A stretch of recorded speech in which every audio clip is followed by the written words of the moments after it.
it's Zena, Warthog Princess, and welcome back to some more Pandora. This video is going to be about Pandora rings.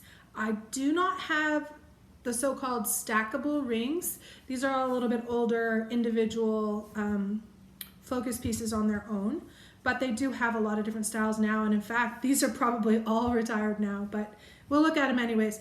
Before we jump into that though, I'm wearing the bracelet that we just put together in the last video. It's actually working really well. I like it a lot. And let me just show you what I did though. I moved some things around because when you put the charms on, I mentioned that they migrate, but the clips don't allow the migration past it. But you also don't want it too tight in between because that'll just stretch your chain. So what I did was I left the 5 pieces in the middle between the clips, and then I moved 2 on the outside on each side, which then just gives it a little different spacing when you kind of put it together. But the benefit of that is when you put it on your wrist, if you have them all in one place clipped together, that will always be the heavy side and it will always be down.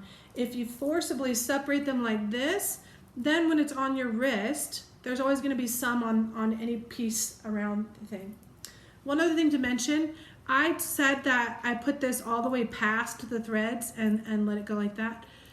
I think you're supposed to leave it up here on the threads, honestly, like that, you know, just kind of partially threaded, because you don't need it to be part of your beads. But the reason I go all the way past is, to me, that's just another couple spins of security, less chance of anything coming off.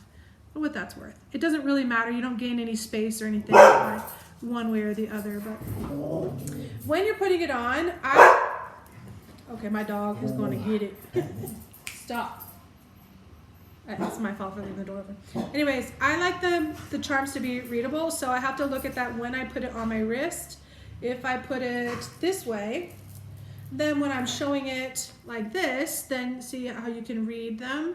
So that's why I make them all face the same way so that it makes sense. And obviously I don't need to see them, but there you go. Here I'm just using the safety chain to bring the clasp over and put that in, clip it, and there you go. And you can see that there's always gonna be some that go to the bottom, but as I move my wrist around, there's still some on all sides. So just a little tidbit on the bracelet balancing. All right, let's talk about the rings. I have no idea the names of these, but here we go. These are in no particular order, not the order I got them or anything. But this one's kind of simple, but I actually have the earrings to match, and it's just like a little daisy flower. I like that actually a lot. I'm sort of simple but elegant, yeah. And these next 3 are all shades of blue. My birthday's in December, so blue topaz or blue zircon rather, is my birthstone. It's actually turquoise, but you get the idea.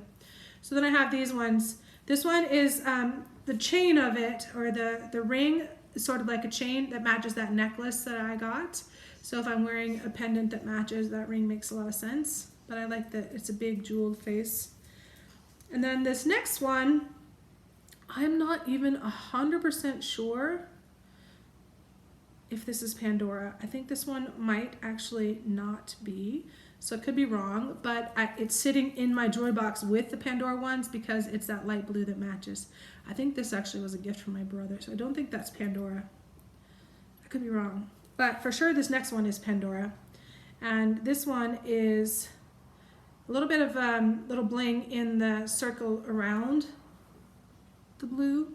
So those are all those nice pale blue jewels that match really nicely. And then this next one, this one is a snowflake. I do have the charm, or I guess you could say it's a dangle. It could be used as a necklace, which is actually kind of how I got it. So they match. There's snowflake. And I want to say that this was actually a Disney snowflake even. Not for sure. But so basically I have a matching necklace and a ring, and it's very blingy, and it could be a snowflake or it could just be a fun blingy ring. This next piece, I actually have a matching necklace and earrings that are this same shape and size, but it's black with white bling around the outside. So this was actually, even though I said no particular order, that was one of the first ones I got because I like the blacks and whites. Goes with mostly everything. These next 2, speaking of whites, the first one I got actually so I could wear black on one hand and white on the other. And so I just got a circular white with bling around it, so it matches in style, even though they're not the same shape. And then I got also to pair, I could pair the whites, I've got a circle and a diamond shaped one. And this one just has a little bit different size of the exterior bling, but there's bling around the diamond as well. This next one is sort of simple, like me. It's just like a gray pearl inside of a flower, which I really like. I have the earrings to match this as well, and also for these next two. So this one is some pretty leaves with bling, like tiny bling in them. Just sort of a classy, sort of a bigger ring. I'll just put on my pinky so you can see, but yeah, it's kind of nice actually. And it goes really nice with the earrings. I could, here, let's just do that. We'll talk rings and earrings all at once, so let's look at that. All right, so here's the pearl ones. They're sort of just a long dangle, like a loop dangle. So there you go with that. The black ones, here's the necklace pendant. So it's a regular like necklace pendant. It's not like a charm. So there you go. And then the earrings are, like I said, they're the same. The thing that's different about these is the way that they're held on. Okay, so first of all, here are the earrings. You can see they all go perfectly. But the thing about these, they are just put on there. So you can put other things on this little piece. And they have different ones, but this one has just a little bling in the center. You can wear them by themselves, or you can put other things on them. And one thing that you can put on them is these barrels. And this is really cool, actually, not to get off track from the rings. But here we go. These barrels allow you to use this same piece. So you put a charm on here. Let's pick some charms that match, or at least kind of match. Here, we'll do these teal ones. These are what we're going to put on them. They're not perfect, but they match. So let's just do it for the show. So what you do is you take that charm. This is a charm that goes on your bracelet. You can use any charm you want, and you just put it on the barrel. Okay, I might have made a story up because that's what they're supposed to do, but that does not fit through.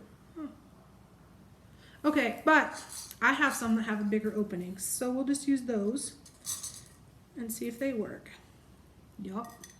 Okay, so not all, and this is the first time I've actually tried to use them, so not all of them will fit. So let's find two that kind of match. Okay, we got a blue one and a yellow one. That's good enough. Okay, so I'll put these on. So you just put the barrel right through it, and then you put the earring through and feed it all the way around. And now you have a barrel that's holding charms. And you could do any charms. You could do matching, missing match, etc. So let's put the other one, where'd it go? Right in front of me. So we'll take the black pieces off. We'll put this other barrel on. And what I have here are two. I didn't even realize how similar these two pieces were until just now. So I hadn't looked at them together. They're basically the exact same piece, but one is like a peach colored centerpiece and one is that very light blue centerpiece. But certainly I would wear those together on my ears. Absolutely no question. So there you go. So the best part about these barrels, I thought, was that they could go with any bead. Yeah, okay. But even though that's not true, I have a lot of beads that they will go with that have the bigger opening. So side note on these bigger beads with the opening is that means they don't have to thread on. They will just slide right onto your bracelets and whatnot. That also means, though, that they will slide all around your bracelets and won't be held up by the clip points. So if that's something you're worried about, then you're going to need some clips for sure. But there's my two charms. I'm going to put those away, and then I'll put my earrings back together later. But I will put them in here, put the barrels in here. Okay, so I have one more ring and two more pairs of earrings to share. So let's do the earrings. These are just stud earrings with the little daisy flower. So like I said, very simple, but they match with that ring right there. And then these ones go with the leaves on the end on that ring. And these actually need to be cleaned. They're kind of tarnished, but it's got a swivel piece in the middle there so they dangle nicely, but it also means they can get flipped around pretty easily. So there we go. Got the two, and they just dangle and sparkle. They sparkle more when they're cleaner, sorry. But those go with this one here on the end. And then I have one more ring, and this is a very bulky ring, and it has these little bitty like blings all throughout this surface, and you can kind of see them as you move it around. It's just silver with that extra bling. Yeah, so I don't wear it on my pinky, but since I have another ring on the finger, I normally wear it on. And I won't put it on all the way, but yeah, so a big ring. So that's my ring collection from Pandora. Lots of choices and styles to pick from, and even more when you look at what's out there nowadays. So if you have any questions, let me know. Again, I will find my catalogs eventually, and I will backfill the info down below as to the names of these. But in the meantime, I figured it didn't warrant waiting to share. Hope you're doing well. Take care. Bye for now.